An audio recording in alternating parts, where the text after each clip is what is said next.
त्याला काना म्हणायचे. काना म्हणजे तिरका. तो काय करायचा असं दीड पायावर उभा राहायचा. दीड पायावर असा पाहिला तुम्ही त्याचा फोटो. दीड पायावर तसाच तो पंढरपूरला आला. तुम्हाला काय वाटतं तो पंढरपूरला आला नाही भक्तामुळे आला का? भक्तामुळे नाही आला. वक्ते बाबा सांगायचे राही नावाची एक तिची प्रेयसी होती. राही रकुमाई राही. त्या राही करता राहीला भेटायला आला तो. मग राहीने जास्त प्रेम केलं तिथंच राहायला. मग रुक्मिणी आई साहेबाला नाताने फोन लावला. म्हणजे इकडं दुसरं प्रपंच स्थापना या तुम्ही. मग रुक्मिणीने लगेच भाड्याने गाडी केली. अगदी सकाळी सकाळीच दिवस उगायला हजर. मग दोघ जण खायला तू मागा जायची का? मोठं आमचं मोठं खटलं आले. मग मोठं खटलं म्हणून रुक्मिणीला शेजारी उभं केलं.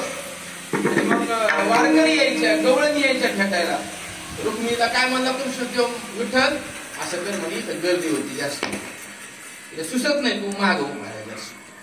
वक्ते बाबा सांगायचे माग कोण उभा राहायला माहिती का? मोकळं बोलताय गवळणीला म्हणून तू माग रुक्मिणीला असा हक्का काना इथून तिथून मजेमध्ये राहिला. लोण्याचा गोळा रोज खायला याला. सगळ्याचे मंदिर ढासळून गेले पण याचे जसून तसे. सरळ राम काय धोरण माझ्या अंगावर येऊ नये. मी जीवाला घाबरतो. आणखी बरंच पाहिजे आपल्याला. हा रामाचा वनवास 500 वर्ष तंबूमध्ये राहा का? सरळ राहिला. आणि कृष्ण वाकडा मथुरेत मजा. तिथं बी 56 भोग खातो. आणि इथं आपल्या विठोबाचा लोण्याचा गोळा.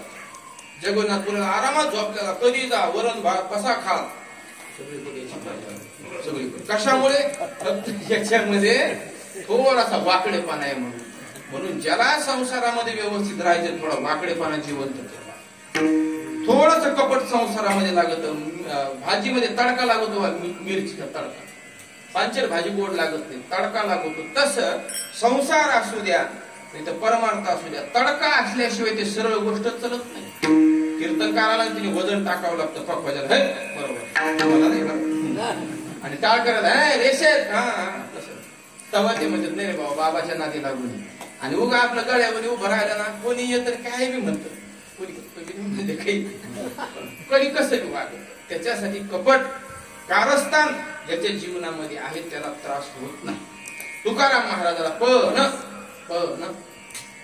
तुमचा प्रपंच कपटाने कारस्थानाने कडूपणाने काण्यापणाने चलू शकतो. परमार्थ चलत नाही. परमार्थाला सरळ अंतःकरण लागतं. सरळ अंतःकरण हेच मुख्य भांडवल आहे इथं. जर तुमचं अंतःकरण सरळ नसेल तर परमार्थामध्ये एक पाऊल तुम्हाला चालता येत नाही.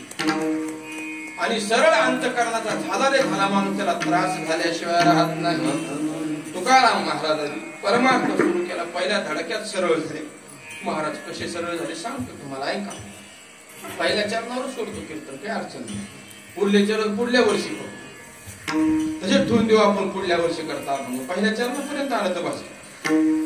तुकाराम महाराजांनी परमार्थ सुरू केला. त्यांनी सांगितलं कशा कशा सुरू केला हो.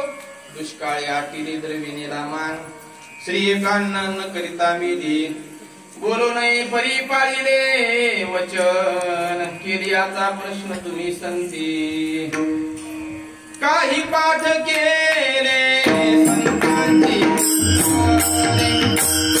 काही पाठ संतांची उत्तरे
Hare